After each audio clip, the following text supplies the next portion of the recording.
What's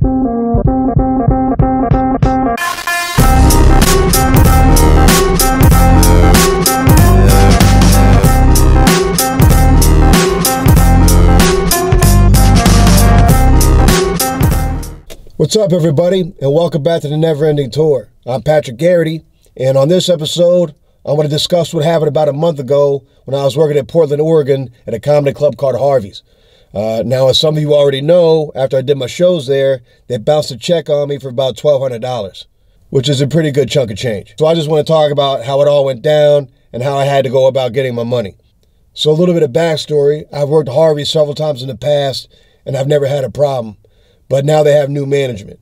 It's run by these three guys, Jeff, Doug, and Howard. Jeff is the main dude, and I like him. I think he's a good guy. He just wants to run a successful comedy club, but he's having a lot of issues because of these two idiots he's partners with. He's got this guy, Howard, who's a manager of the club, who looks confused and overwhelmed at all times, and then Howard's brother, Doug, who runs the books. He was the asshole that was supposed to pay me. So basically, this is how it all went down. So after the check bounced in September, I hit up Howard, then I hit up Jeff.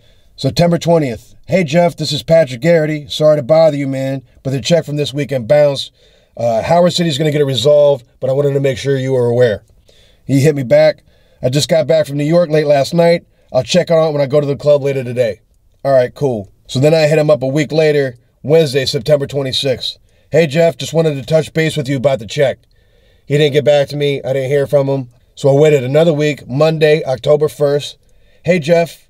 I feel I've been extremely patient with everything, but I really like to get this matter of the check resolved. It's been over 2 weeks, and I haven't heard anything from anyone. And then he texted me back. I spoke with Doug late last night. He said we'd take care of it this week. I apologize for the problem. Let me know when it gets taken care of. He handles the bank account. All right, cool. Thanks for getting back to me. So then I waited again. Didn't hear from Doug. Waited a whole nother week. Monday, October 8th. Hey, man. Doug never contacted me, and I still haven't received my money. And I texted Howard, and he just ignored my text. It's been almost 4 weeks. He was like, how much is owed? So $1,200 plus another $30 for the bounce check fee. So I didn't hear back from him. Hit him up again Tuesday, October 9th. Hey, Jeff, any update on that check? Then he hit me back. I'm meeting with Doug tomorrow. Okay, cool, thanks. So then I hit him back up Friday, October 12th. Hey, man, what's the update with the check? I have car repairs. I need to get it taken care of. And I still haven't heard from Doug or anyone else. Then he replied, I'll check with him tonight. I'm sorry you're having to go through this bullshit. Okay. So that was Friday, October 12th. Waited another 3 days. Hey, Jeff, just wondering if I could get that money Venmo or PayPal to me. Still haven't heard from Doug. And then he replied, that doesn't surprise me. I'm supposed to meet with Doug later today, and I haven't heard from him either. So now Doug is just ignoring Jeff, which makes me feel great about this whole thing.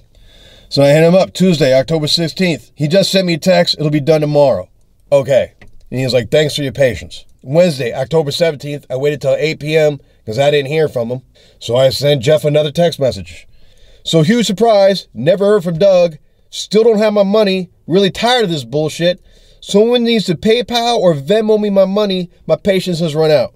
It's like, I sent this to Doug, he said you will be paid this week. So I replied, so was Doug just stupid or just an incompetent piece of shit? Or both? Forgive me if I don't believe that he's going to get me the money I'm owed this week. I'm starting to feel like Charlie Brown trying to kick the football. It's already Thursday. If I don't have my money by Saturday, I'm going to buy a plane ticket, I'm going to fly to Portland and show up at the club and demand cash. And I'm going to cause a huge scene. I'm beyond pissed off at this whole thing. What's Doug's phone number? Because clearly he's not getting the message when you tell him he needs to pay me. And he didn't respond. So I had to get Doug's number through other means. So finally, I called Doug, and he's surprised I have his phone number. Oh, yeah, Patrick, I know you have this issue with the check. Like, yeah, I need my money ASAP. And he heard the tone of my voice. He's like, oh, I can give you a partial payment in good faith. I'm like, partial payment? It's been over a month. This is fucking bullshit. Then he was like, oh, you can be reasonable and civilized, and you can accept a partial payment. Well, you'll just get it when you get it.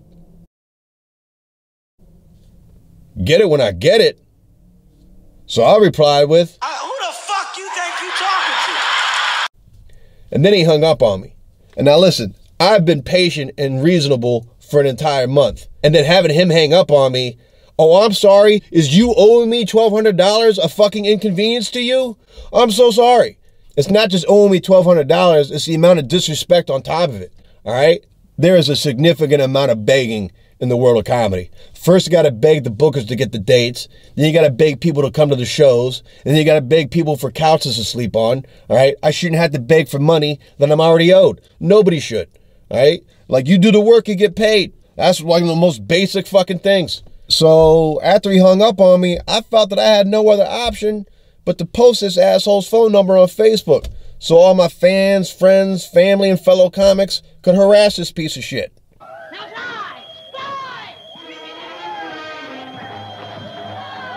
And let me tell you, it worked. Less than 20 minutes later, his brother gave me a call. He was like, oh, Patrick, we'll have your money on Monday before 5. You got to take his number off Facebook. I'm like, dude, you're lucky I don't make that motherfucker call me and apologize.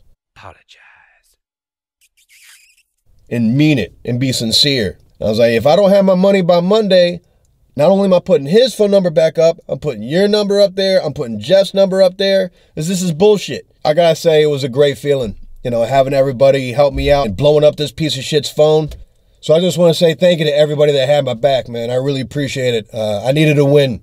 September was a rough month between the bounce check and flat tires and all sorts of other bullshit. So before I get out of here, I just wanted to address something else that kind of bothered me about this whole ordeal. I had a few people texting me, but like, oh, you should just let it go. Let it go?